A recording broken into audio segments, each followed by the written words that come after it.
It's become a truly ironic world where China stands to protect free trade while the United States disrupts it. Even though the US is a member, it's causing chaos. And it's not about bashing the US, anymore, but rather bypassing it.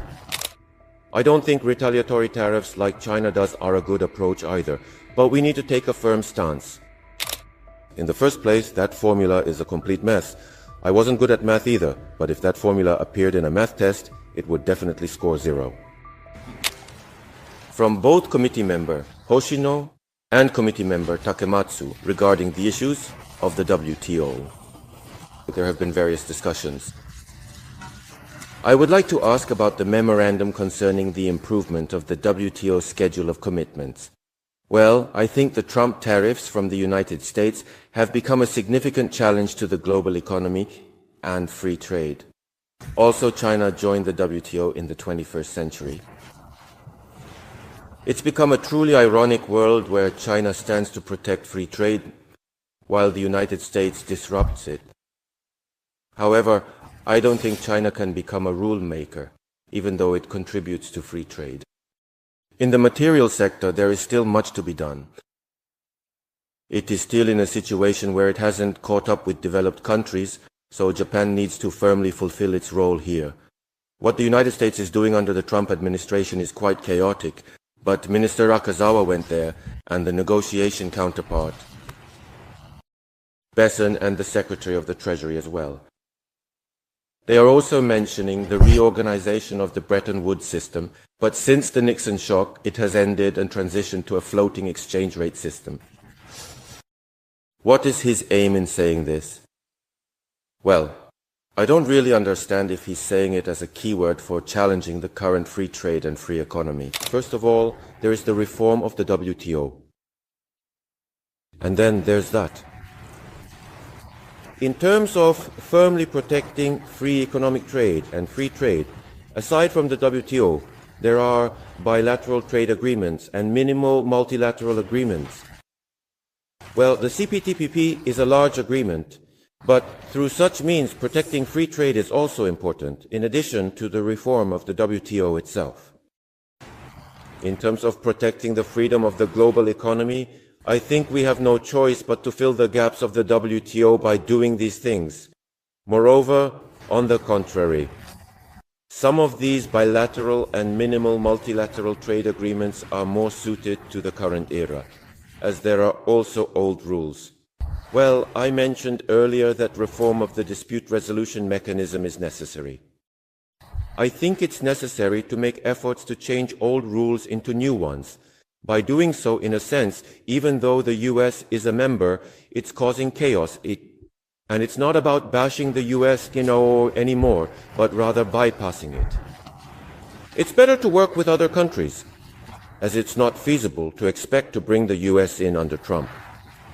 Instead, Japan should take the lead and emphasize the importance of free trade.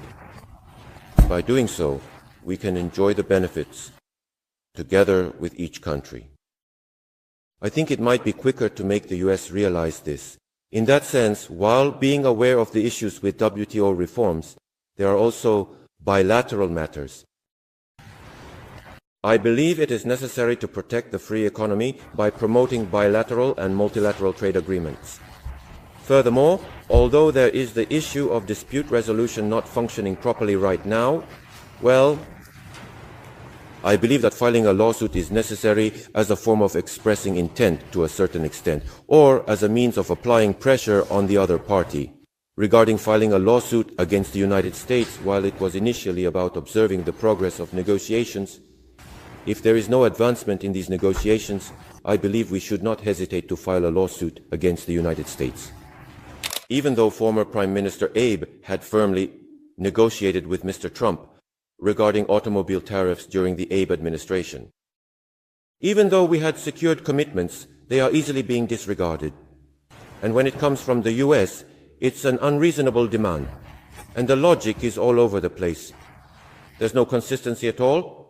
However, when Japan negotiates regarding what is being said, well, it's almost like being extorted by a delinquent. If you give in to what they're saying, claiming it's negotiation or a deal, and if Japan gives in, it sets a bad precedent. If you give money to someone extorting you, they'll just come back for more. It would be fine if we could reach an agreement that benefits Japan as well. Just getting them to ease up is not a good thing. I don't think retaliatory tariffs like China does are a good approach either, but we need to take a firm stance. In the first place, that formula is a complete mess. I wasn't good at math either, but if that formula appeared in a math test, it would definitely score 0.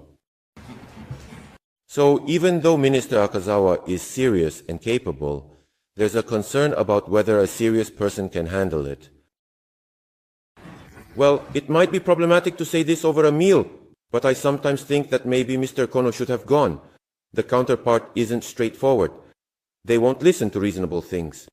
I mean, they mentioned all options, but it's just not straightforward. You absolutely must not give information to the counterpart. Did they ease up because of that? This will become a bad example. So I think it's that kind of battle. And, as I mentioned in this committee, the movie Apprentice, which was based on President Trump's younger days, might have already finished its run. Well, even if you don't watch that, there's a documentary about his mentor, the lawyer Roy Cohn, available on various streaming platforms. So if you watch that, you'll understand. He hasn't been straightforward, even from the past. With that in mind, we must respond firmly.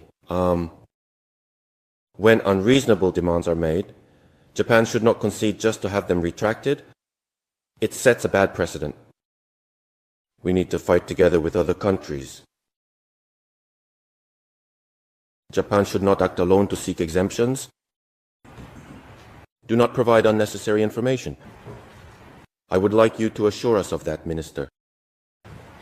Chairman, as Foreign Minister Iwaya, the Prime Minister has also been asked and has responded several times. I don't think we are considering making any unilateral concessions, and I don't believe we will approach negotiations with such an attitude. Also, the Prime Minister has also stated that we are not operating under the mindset that it's fine as long as Japan benefits. Yes. Well, in the current negotiations, it's crucial that we arrive at an answer. Right. Yes, well, various things. For that, I think we need strategies and tactics.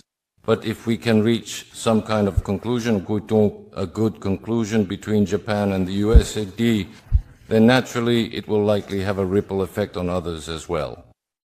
First of all, I am convinced that negotiations will begin by calmly and firmly conveying to the US side what needs to be communicated clearly. Oguma Shinjuku, yes, I hope you will strive in that direction and ensure that Japan's domestic interests are not transferred to America. In that sense, I also wonder about the plan to build factories related to the automotive industry. Well, it would be better to do it if they are doing the shipping stuff. Because compared to China, America has become just a fraction. Well, on the contrary, shipping technology.